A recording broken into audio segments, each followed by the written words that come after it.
कृष्ण गोविंद हरे मुरारी, हे नाथ नारायण वासुदेव।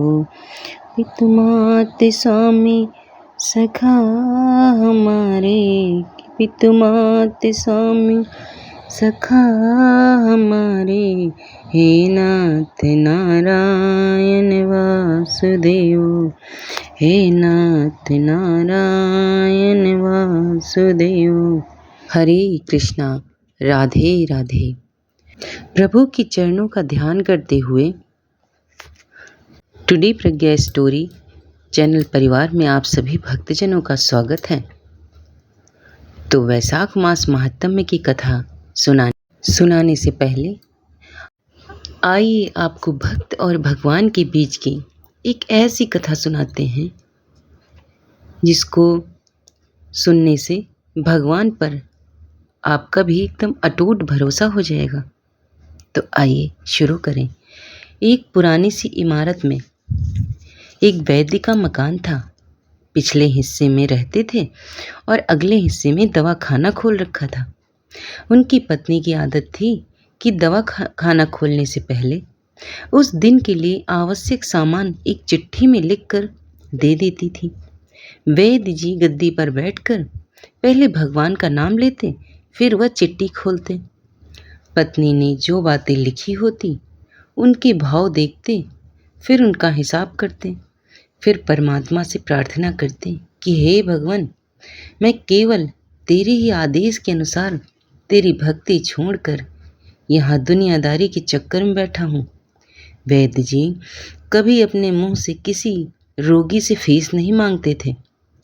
कोई देता था, कोई नहीं देता था, किंतु एक बात निश्चित थी कि ज्यों ही उस दिन की आवश्यक सामान खरीदने योग्य पैसे पूरे हो जाते थे, उसके बाद वह किसी से भी दवा के पैसे नहीं लेते थे, चाहे रोगी कितना भी धनवान हो। एक दिन वैद्य जी ने दवाखाना खोला, गद्दी पर बैठकर भगवान का स्मरण किया, पैसे का हिसाब लगाने के लिए आवश्यक सामान वाली चिट्ठी खोली तो वह चिट्ठी को एकटक देखते ही रह गए। एक बार तो उनका मन भटक गया। उन्हें अपनी आंखों के सामने तारे चमकते हुए नजर आए, किंतु शीघ्र ही अब उन्होंने अपनी तंत्रिकाओं पर नियंत्रण पा लिया। आटे, दाल, चावल आदि के बाद पत्नी ने लिखा था, बेटी के विवाह का तारीख 20 को है, उसके दहेज का सामान लाना है। कुछ देर बाद वैद्य सोचते रहे, फिर बाकी चीज़ों की कीमत लिखने के बाद दहेज के सामने लिखा, यह काम परमात्मा का है, परमात्मा जाने। एक दो रोगी आए थे, उन्हें वैद्य जी दवाई दे रहे थे। इसी दौरान एक बड़ी सी कार उनके दवाखाने के सामने आकर रुकी। वैद्य जी ने कोई खास तवज्जो नहीं दी, क्योंकि कई कार वाले उनके पास आते रहते थे। दोनों मरीज दवाई लेकर चले गए। वहाँ सूट बूट साहब कार से बाहर निकले और नमस्ते करके बेंच पर बैठ गए। वैद्य जी ने कहा कि अगर आपको अपने लिए दवा लेनी है तो इधर स्टूल पर आएं ताकि आपकी नाड़ी देख लूं, और अगर किसी रोगी की दवाई लेकर जाना है तो बीमारी की स्थिति का वर्णन करें।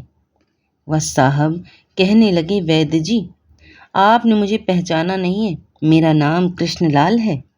लेकिन आप मुझे पहचान भी कैसे सकते हैं, क्योंकि मैं 15-16 साल बाद आपके दवाखाने पर आया हूँ।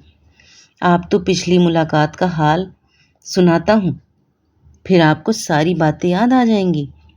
जब मैं पहली बार यहाँ आया था तो मैं खुद नहीं आया था, अपितु मुझे ईश्वर आपके पास लेकर आए थे, क्योंकि ईश्वर ने मुझ पर कृपा की थी और वह मेरा घर आबाद करना चाहते थे। हुआ इस तरह कि मैं कार से अपने पैतृक घर जा रहा था। बिल्कुल आपके दवाखाने के सामने हमारी कार पंचर हो गई। ड्राइवर कार का पहिया उतारकर पंचर लगवाने चला गया।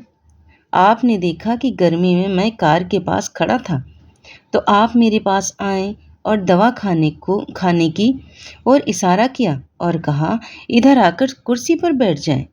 अब कहावत है कि अंधा क्या चाहे आंखें। तो मैं थका हुआ था और आपने मुझे कुर्सी दे दी और मैं कुर्सी पर आकर बैठ गया। ड्राइवर ने कुछ ज़्यादा ही देर लगा दी थी। एक छोटी सी बच्ची भी यहाँ आपकी मेज के पास खड़ी थी और बार बार कह रही थी, चलो न बाबा, मुझे भूख लगी है। आप उससे कह रहे थे कि बेटी थोड़ा धीरज धरो, चलते हैं। मैं यह सोच कर इतनी देर से आपके पास बैठा था और मेरे ही कारण आप खाना खाने भी नहीं जा रहे थे। मुझे कोई दवाई खरीद लेनी चाहिए थी ताकि आप मेरे बैठने का भार महसूस न करें। मैंने कहा, वैद्य जी, मैं पिछले 5-6 साल से इंग्लैंड में रहकर कारोबार कर रहा हूँ। इंग्लैंड जाने से पहले मेरी शादी हो गई थी, लेकिन अब तक बच्चे के सुख से वंचित हूँ। यहाँ भी इलाज कराया और वहाँ इंग्लैंड में भी, लेकिन किस्मत ने निराशा के सिवा कुछ नहीं दिया। आपने कहा था, मेरे भाई, भगवान से निराश ना हो। याद रखो कि उसके कोष में किसी चीज़ की कोई कमी नहीं है। आस, औलाद, धन, इज्जत, सुख, दुख, जीवन, मृत्यु, सब कुछ उसी के हाथ में है। वह किसी वैद्य या डॉक्टर के हाथ में नहीं होता है और ना ही किसी दवा में होता है। जो कुछ होना होता है वह सब भगवान के आदेश से होता है। औलाद देनी होगी तो वो उसी ने देनी है। मुझे याद है आप बातें करते जा रहे थे और साथ साथ पुड़िया भी बनाते जा रहे थे। सभी दवा आपने 2 भागों में विभाजित कर दी, 2 अलग अलग लिफाफों में डाली थी और फिर मुझसे पूछकर आपने एक लिफाफे पर मेरा और दूसरे पर मेरी पत्नी का नाम लिखकर दवा उपयोग करने का तरीका बताया था। मैंने तब वेदली से वह दवाई ले ली थी क्योंकि मैं सिर्फ कुछ पैसे आपको देना चाहता था, लेकिन जब दवा लेने के बाद मैंने पैसे पूछे तो आपने कहा था, बस ठीक है। मैंने जोर डाला तो आपने कहा कि आज का खाता बंद हो गया है। मैंने कहा, मुझे आपकी बात समझ नहीं आई। इसी दौरान वहाँ एक और आदमी आया। उसने हमारी चर्चा सुनकर मुझे बताया कि खाता बंद होने का मतलब यह है कि आज के घरेलू खर्च के लिए जितनी राशि वैद्य जी ने भगवान से मांगी थी वह ईश्वर ने उन्हें दे दी है। अधिक पैसे वो नहीं ले सकते।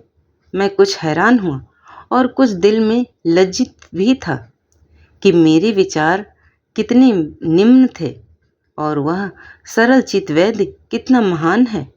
मैंने जब घर जाकर अपनी पत्नी को औषधि दिखाई और सारी बात बताई तो उसके मुंह से निकला, वो इंसान नहीं कोई देवता है और उसकी दी हुई दवा ही हमारी मन की मुराद पूरी करने का कारण बनी। आज मेरे घर में 2 फूल खिले हुए हैं। हम दोनों पति पत्नी हर समय आपके लिए प्रार्थना करते रहते हैं। इतने साल तक कारोबार ने फुर्सत नहीं दी कि स्वयं आकर आपसे धन्यवाद के 2 शब्द ही कह जाता। इतने बरसों बाद आज भारत आया हूँ और कार केवल यहीं रोकी है। वैद्य जी, हमारा सारा परिवार इंग्लैंड में सेटल हो चुका है। केवल मेरी एक विधवा बहन अपनी बेटी के साथ भारत में रहती है। हमारी भांजी की शादी इस महीने थी, 21 तारीख को होनी थी। ना जाने क्यों जब जब मैं अपनी भांजी के दहेज के लिए कोई सामान खरीदता था तो मेरी आंखों के सामने आपकी वो छोटी सी बेटी आ जाती थी और हर सामान मैं दोहरा खरीद लेता था। मैं आपके विचारों को जानता था कि संभवतः आप वह सामान ना लें, किंतु मुझे लगता था कि मेरी अपनी सगी भांजी के साथ जो चेहरा मुझे बार बार दिख रहा है वह भी मेरी भांजी ही है। मुझे लगता था कि ईश्वर ने इस भांजी के विवाह में भी मुझे दहेज भरने की जिम्मेदारी दी है। वैद्य जी की आंखें आश्चर्य से खुली रह गईं और बहुत धीमी आवाज में बोले, कृष्णालाल जी, आप तो कुछ कह रहे हैं। मुझे समझ नहीं आ रहा कि ईश्वर की यह क्या माया है। आप मेरी श्रीमती के हाथ की लिखी हुई यह चिट्ठी देखिए। और वैद्य जी ने चिट्ठी खोलकर कृष्णलाल जी को पकड़ा दी। वहां उपस्थित सभी यह देखकर हैरान रह गए कि दहेज का सामान किस सामने लिखा हुआ था, यह काम परमात्मा का है और परमात्मा जाने। कांपती सी आवाज में वैद्य जी बोले, कृष्णलाल कृष्णलाल जी, विश्वास कीजिए कि आज तक कभी ऐसा नहीं हुआ है कि पत्नी ने चिट्ठी पर आवश्यकता लिखी हो और भगवान ने उसी दिन उसकी व्यवस्था न कर दी हो। आपकी बातें सुनकर तो लगता है कि भगवान को पता होता है कि किस दिन मेरी श्रीमती क्या लिखने वाली है, अन्यथा आपसे इतने दिन पहले ही सामान खरीदना आरंभ न करवा दिया होता। पर वैद्य जी कहते हैं, वाह भगवान वाह, तू महान है, तू दयावान है। मैं हैरान हूँ कि वह कैसे अपने रंग दिखाता है। वैद्य जी ने आंखें कहा, संभाला, एक ही पाठ पढ़ा कि सुबह परमात्मा का आभार करो और शाम को अच्छा दिन गुजरने का आभार करो। खाते समय उसका आभार करो, सोते समय उसका आभार करो। तो यह थी लीला भगवान की। और अब सुनते हैं वैशाख मास महात्म्य का 10वां अध्याय। तो पिछले अध्याय में सुना कि माता पार्वती अपने पिता दक्ष के यहाँ सती हो गई और उनके भगवान भोलेनाथ की गणजनों ने किस तरह वहाँ पर उपद्रव फैलाया। उसके बाद अब आज की कथा में सुनते हैं कि भगवान कार्तिकेय का जन्म, जिसको सुनने मात्र से ही मनुष्य के सभी पाप नष्ट हो जाते हैं। तो आइए शुरू करें। मैथिल पूछने लगा कि हे विभो, जब कामदेव जल गया तब उसकी उत्पत्ति कैसे हुई और कर्मवश उसे कौन कौन से दुख भोगने पड़े। हे ब्राह्मण, मुझे इस बात के सुनने की बड़ी अभिलाषा है, यह कहकर मेरा संदेह मिटाइए। यह सुनकर सुतदेव कहने लगे, मैं स्वामी कार्तिकेय जन्म की कथा कहता हूँ। इसके सुनने से सब पाप नष्ट हो जाते हैं। यह कथा यश को बढ़ाने वाली, पुत्र देने वाली, धर्म करने वाली और संपूर्ण रोगों का नाश करने वाली है। हे राजन, जब महादेव जी ने कामदेव को भस्म कर दिया, तब कामदेव की स्त्री ऋत अपने सामने पति को भस्म हुआ देखकर शोक से मूर्छित हो गई। जब 2 घड़ी पीछे चेत हुआ, तब अनेक प्रकार के विलाप करने लगी। उनके विलाप को सुनकर सारा तपोवन दुखमय हो गया और रति ने विचार किया कि मैं भी चिता में जलकर शरीर का त्याग कर दूं। यह विचार कर उसने अपने पति के मित्र वसंत को उसकी अंतिम क्रिया करने के लिए बुलाया। इस तरह जब वह वीर पत्नी चिता बना रही थी, तब वह भी आ पहुंचा। वह रति को देख डर के मारे क्षण भर मूर्छित हो गया। फिर अनेक भांति से रति को समझाने लगा और बोला, हे भद्र, मैं तेरे पुत्र समान हूँ। मेरे होते हुए तुम्हें ऐसा करना अनुचित है। शरीर का त्याग अथवा आत्मघात करना धर्म का हेतु नहीं है। इस प्रकार जब बहुत से समझाने पर भी रति ने अपना शरीर रखना ना स्वीकार किया, तो उसकी दृढ़ता देखकर वसंत ने नदी के तट पर चिता बनाई और रति गंगा में स्नान कर संपूर्ण क्रियाकर्म से निश्चित हो सब इंद्रियों को रोक और अपने मन को आत्मा में लीन कर चिता पर चढ़ने को उद्यत हुई। तब आकाशवाणी हुई कि हे कल्याणी, हे पति में अत्यंत प्रेम रखने वाली कल्याणी, तू चिता में प्रवेश मत कर। तेरा पति महादेव जी की और यदुवंशी कृष्ण भगवान से पुनः पैदा होगा। ऐसे कर्म से 2 जन्म होंगे। जब दूसरे जन्म में श्री कृष्ण से रुक्मिणी के गर्भ में तेरा पति होगा, उनका नाम प्रद्युम्न होगा। तू ब्रह्मा के शाप से संबर के घर में निवास करेगी वही प्रद्युम्न नामक तेरे पति से तेरा समागम होगा। ऐसा कहकर आकाशवाणी अदृष्ट हो गई। जब रति ने यह बात सुनी तब मरने के लिए उद्यत भई रति ने चिता में प्रवेश नहीं किया। पीछे जिनके स्वार्थ सिद्धि के लिए महादेव जी की द्वारा कामदेव भस्म हो गया था, वे सब देवता बृहस्पति, इंद्र और अग्नि को आगे करके रति से अदृष्ट हो बोले और महान वरदान देकर उसकी शांति की। कहा कि हे काम प्रिय, अब से तेरा पति अनंग कहावेगा और अंग वाले की तरह मरा हुआ दिखाई देगा। ऐसे यूं अनेक प्रकार समझा बुझा धर्म उपदेश करने लगे कि तेरा पति पूर्व कल्प में सुंदर नाम का राजा था। उस जन्म में भी तो इसकी पत्नी रजसंकरणी हुई थी, इसी से तेरी यह दशा हुई है। अब तू बैसाख में मंदाकिनी नदी में प्रातःकाल स्नान करके मधुसूदन भगवान का पूजन कर और उनकी दिव्य कथा सुन। तथा हे भामिनी, तू असून्य शयन नाम का व्रत प्रारंभ कर। हे भद्रे, वैशाख में इस धर्म के करने से और इसी व्रत का अनुष्ठान करने से तेरा पति तुझे अवश्य मिल जाएगा, इसमें संशय नहीं है। रति को ऐसा वर देकर सब देवता अपने अपने स्थान को चले गए और कामदेव की स्त्री भी देश से निवृत्त हो गई। वह मेष की संक्रांति में गंगा स्नान कर बड़े उत्तम मन से असून्य शयन व्रत धारण करती हुई इसके पुण्य के प्रभाव से तत्काल कामदेव उसको दिखाई दे गया। यह ऐसा पराक्रमी है कि इसके पराक्रम को कोई नहीं रोक सकता। यह पूर्व काल में भी बड़ा धर्मपरायण राजा था, किंतु इसने वैशाख मास में कर्तव्य धर्म नहीं किए थे।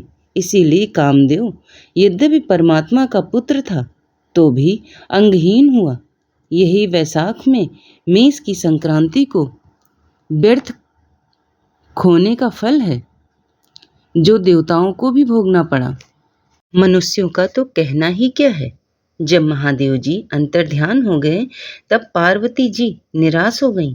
ऐसे पार्वती चुपचाप खड़ी रह गईं और नहीं जानती थीं कि क्या करूं। पार्वती की ऐसी दशा देख दोनों हाथों में गले लगाए हिमाचल अपनी पुत्री को घर ले गया और पार्वती भगवान महादेव जी के रूप और उदारित गुणों को देखकर ऐसे मुग्ध हो गई थी कि उसने यह बात मन में निश्चय ठान लिया कि शंकर जी ही मेरे पति होंगे। ऐसा दृढ़ व्रत धारण कर शंकर में मन लगा गंगा तट पर जाकर तप करने लगी। माता पिता तथा कुटुंबियों ने बहुत समझाया पर एक न मानी। अन्न खाना छोड़ दिया। बड़ी जटाएं बढ़ गईं। यूं ही सहस्त्र वर्ष तक महालिंग का पूजन करती रहीं। तब महादेव जी सायकाल के समय ब्रह्मचारी वेश धारण कर उनके सामने आए और पर्ण कुटी पर आए और अनेक प्रकार से परीक्षा करने लगे कि इसकी स्तुति प्रीति मुझ में दृढ़ है या नहीं। परीक्षा लेकर बोले, हे भद्रे, तेरी जो इच्छा है हो वही वर मांग।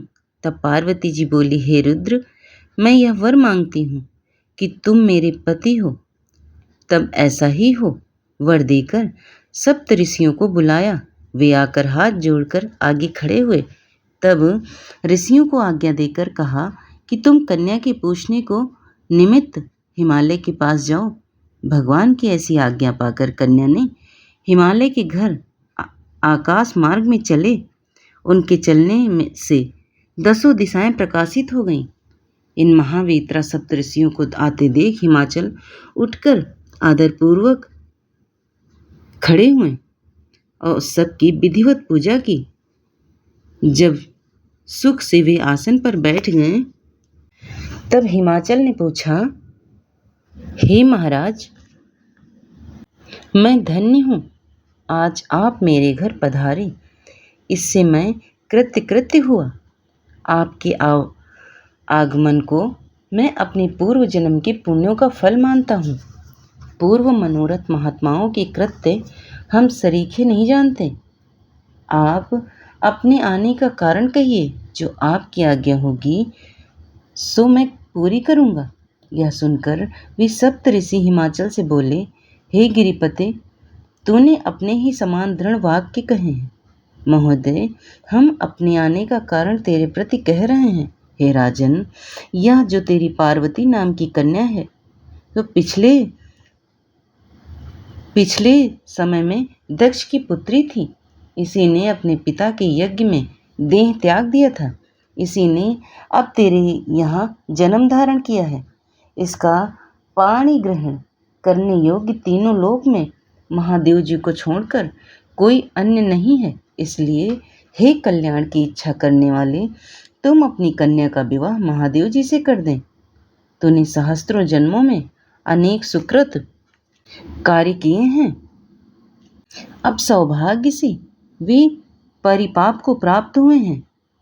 ऋषियों ने इन वचनों को सुनकर हिमाचल को अत्यंत हर्ष हुआ और बोला कि मेरी पुत्री तो छाल के वस्त्र धारण कर गंगा तट पर अनशन व्रत धारण कर अत्यंत कठिन तप कर रही है कि वह महादेव जी को पति बनाना ही चाहती है। उसका मनवांछित यही कार्य है। हे मुनिवरों, मैं अपनी कन्या महादेव जी को दे चुका हूँ।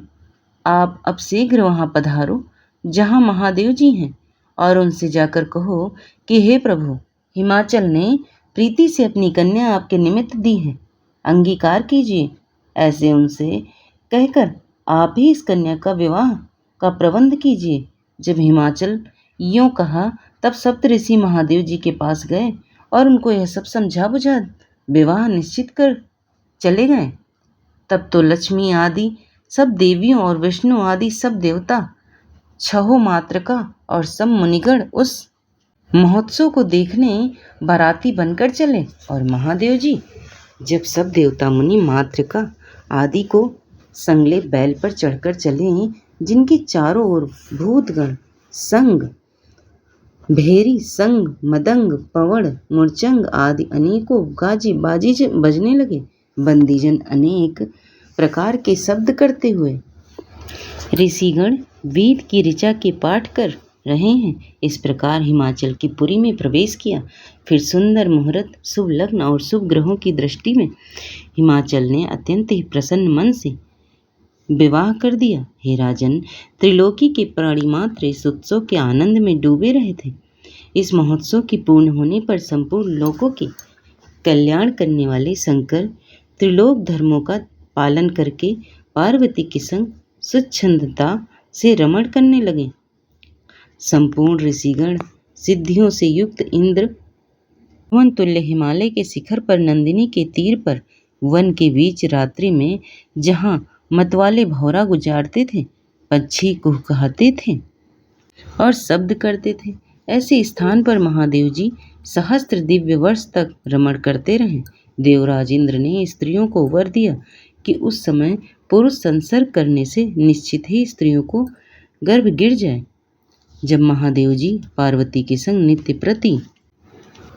नित्य प्रति रमण करने लगे और गर्भ स्थिति न हुई तो सब देवताओं को घोर चिंता उत्पन्न हुई। सब मिलकर आपस में विचार करने लगे कि क्या कारण है। महादेव जी नित्य प्रति पार्वती के संग रमण में प्रवृत्त होते हैं। ऐसी नित्य ही गर्भस्राव हो जाने से हमारे कार्य की सिद्धि कठिन है। अतः अब कोई ऐसा उपाय करना चाहिए जिससे महादेव जी फिर रति करने में प्रवृत्त न हों। ऐसा कहकर थोड़ी देर तक विचार करते रहें कि क्या करें। फिर निश्चय हुआ कि इस कार्य को अग्नि देवता कर सकते हैं। इसलिए अग्नि का अत्यंत सम्मान कर कहने लगे, हे अग्नि, तू ही देवताओं का मुख है, तू ही बंधु है और अब तेरे ही हाथ में सब कुछ है। और बात यह है कि अब तू अभी वहीं जा और जहाँ महादेव जी रमण कर रहे हैं, जब वे रमण कर चुके तब तू प्रकट हो सन्मुख चले जाना, जिससे वे पुनः रमण ना करें, क्योंकि तुझे देखकर पार्वती जी लज्जा के मारे वहाँ से हट जाएगी। तब तू शिष्य होकर शिव जी से तत्व प्रश्न करना। ऐसे तत्व प्रश्न के बहाने से महादेव जी का बहुत सा समय लगा देना। ऐसे बहुत काल व्यतीत हो जाने पर पार्वती से स्वामी कार्तिक का जन्म होगा तब देवताओं ने ऐसी प्रार्थना करी। तब अग्नि ने कहा, अच्छा मैं जाता हूँ। यूं कहकर महादेव जी के पास गया, परंतु वीर्य के स्खलित होने से पिछले ही रमण समय अग्नि पहुंच गया। उसे देख वस्त्रहीन होने के कारण पार्वती जी बड़ी लज्जित हुई और मन खिन्न हो गया तथा रमण छोड़ अलग हट गई।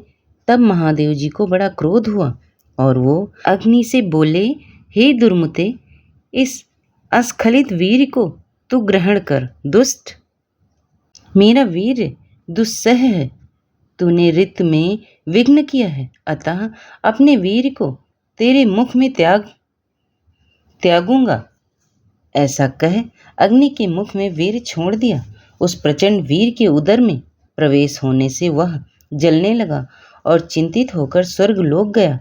अत्यंत कठिनाई से प्राण बचे। तब देवताओं ने सब वृतांत कहा। अग्नि की बात सुन देवताओं को हर्ष शोक दोनों हुए। वीर के स्थित हो जाने से हर्ष हुआ, परंतु प्रसव कैसा होगा इसका अत्यंत दुख हुआ। अग्नि के उदर में महादेव जी का तेजोमय वीर बढ़ने लगा, यहाँ तक कि वह 10 महीने बीत गए। जब प्रसव का कोई उपाय न हुआ, तब वह अत्यंत दुखी होकर गर्भ प्रसव के हेतु देवताओं की शरण में गया। तब सब देवता अग्नि को संग ले महायशस्विनी गंगा के पास गए और सब मिलकर स्तुति करने लगे। हे माता, तू ही संपूर्ण देवताओं की माता है, जगदीश्वरी है। हे भद्रे, तू देवताओं के निमित्त शंकर के इस तेज को धारण कर, जो अग्नि के गर्भ में बढ़ रहा है। वह स्त्री न होने से प्रसव नहीं होता है। अतएव तू इस अग्नि और हम सब पर दया करके हमारी रक्षा कर। ऐसा प्रार्थना करने पर गंगा ने तथास्तु कह देवताओं ने अग्नि को गर्भमोचन मंत्र का उपदेश दिया। उस मंत्र से गर्भ का आकर्षण कर उस शंकर के तेज को अग्नि ने गंगा में छोड़ दिया। यह तेज बड़ा दीप्तिमान और लोकों में असहनीय था। कुछ मास पर्यंत गंगा ने उसे सहन किया। उसके सहने में असमर्थ हो गई। उसके प्रभाव से जल सूख गया और रक्त कलेवर दिखाई देने लगा। पीतव्रत के प्रभाव से देवी अत्यंत दुख से व्याकुल हो गई। तब केवल पावनी गंगा ने अपने उदरस्थ गर्भ को त्याग दिया, जो सर्पतों में गिरा। सर्पतों में विदीर्ण हो उस गर्भ के 6 भाग हो गए। तब ब्रह्मा की भेजी हुई 6 कृतिकाएं आईं। उन्होंने सरकांडों से विभिन्न सांभवी तेज के 6 भागों को ग्रहण कर 6 मुख का पुरुष बनाया, परंतु उसके शरीर एक ही था। ब्रह्मा की आज्ञा से उन कृतिकाओं ने उसे बहुत दृढ़ किया। यह पुरुषाकार 6 मुखी शरीर बहुत समय तक सरकांडों में वैसे ही पड़ा रहा। उसका कोई रक्षक नहीं था। एक दिन बैल पर चढ़े हुए महादेव पार्वती उसी स्थान पर होकर श्रीशैल को जा रहे थे। उस समय पार्वती के स्तनों से दूध की धार ढरकने लगी। वो विस्मित हो महादेव जी से बोली, महाराज, अकस्मात मेरे स्तनों से दूध की धार बहने का क्या कारण है? हे विश्वात्मन, इसे बताइए। तब महादेव जी बोले, हे देवी, जो कुछ मैं कहूँ तो सुन। तेरा पुत्र यहीं नीचे पड़ा है। एक समय तू और मैं रमण कर रहे थे, जब तक वीर स्खलित नहीं होने पाया था कि इतने में ही अग्नि आ गया था। तू उसे देख लज्जा के मारे हट गई। तब मैंने क्रोध से वह वीर अग्नि के मुख में छोड़ दिया। जब वह उसे न सह सका, तब उसने देवताओं की कृपा से गंगा में छोड़ दिया। जब गंगा जी जलने लगी, तब उसने सरकांडों में छोड़ दिया। वहां सरकांडों में उसके 6 भाग हो गए। मातृकाओं ने आकर उसे दृढ़ किया। उसकी पुरुष की साई आकृति हो गई। उसी को देखकर तेरे स्तनों में से दूध टपकने लगा है। इसका पराक्रम विष्णु के समान होगा। तू इसका पालन पोषण कर। यही तेरा औरस पुत्र है। इसे उठाकर श्रीघ ले चल। इसके द्वारा तेरी बड़ी प्रशंसा होवेगी। महादेवी जी की बात सुन। महादेव जी की बात सुन पार्वती जी ने शीघ्र ही उस बालक को उठा लिया और अपनी गोद में बिठाकर दूध पान कराने लगी। महादेव जी के बताने पर देवी पुत्र स्नेह से तत्पर हो गईं। महादेव जी के साथ कैलाश को गईं। इस प्रकार पुत्र का लालन पालन करती हुई देवी अत्यंत संतुष्ट हुई। हे राजन, यह कुमार के जन्म की कथा मैंने तुम्हारे सन्मुख कही थी। जो इसे नित्य प्रति सुनते हैं उनके पुत्र पौत्रादि की विधत होती है, इसमें संदेह नहीं है। महादेव जी अप्रमत्ता से उसके जानने में अत्यंत कष्ट हुए। जो प्रीति पूर्वक वैशाख के धर्मों का श्रवण करते हैं उसके बराबर कोई नहीं है। इसलिए वैशाख में किए गए धर्म की संपूर्ण पापों को नाश करने वाले हैं। इसमें धर्म करने से संपूर्ण पाप नाश हो जाते हैं। इससे धर्म में स्त्रियों का विधवा योग मिट जाता है, बड़ा पुण्य होता है और संपूर्ण प्रकार की संपत्तियां मिलती हैं। इसके प्रभाव से अनंग कामदेव भी अंगों वाला हो गया। जो लोग इस मास को बिना स्नान किए या बिना दान किए बिता देते हैं उसे बहुत से धर्म करने पर भी अनेक दुख भोगने पड़ते हैं। जो इसी एक मास में धर्म कर ले तो वह संपूर्ण धर्मों के लिए हितकारी है। तो यह थी आज की कथा, अध्याय 10। और अगर पसंद आ जाए तो चैनल को लाइक शेयर सब्सक्राइब कर लेना। धन्यवाद।